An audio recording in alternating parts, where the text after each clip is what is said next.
Banakacherla project పైన AP CM Chandrababu మరోసారి కీలక వ్యాఖ్యలు చేశారు. సముద్రంలోకి వెళ్లే నీటిని వాడుకోవాల్సిన అవసరం ఉందన్నారు. గోదావరి వల్లే రాయలసీమకు సాగునీరు వస్తోందన్నారు.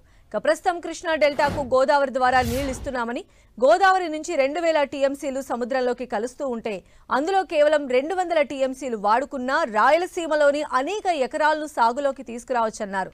తెలంగాణ కూడా గోదావరి నీటిని వాడుకోవచ్చని చంద్రబాబు తెలిపారు. ఆంధ్రప్రదేశ్ కి ఒక పెద్ద వరం.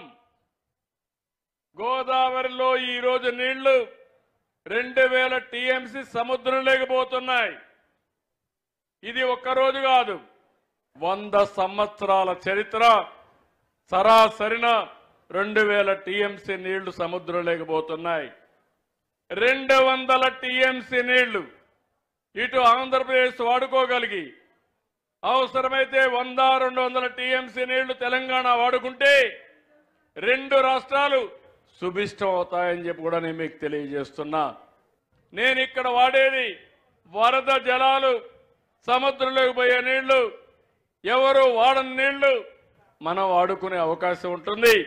పైన తెలంగాణ ఉంది, వాళ్ళు కూడా వాడుకుంటే ఎవరికి నష్టం లేదు. ఇది అందరికీ మంచిదని చెప్పి కూడా నేను మీ అందరికీ తెలియజేస్తున్నా.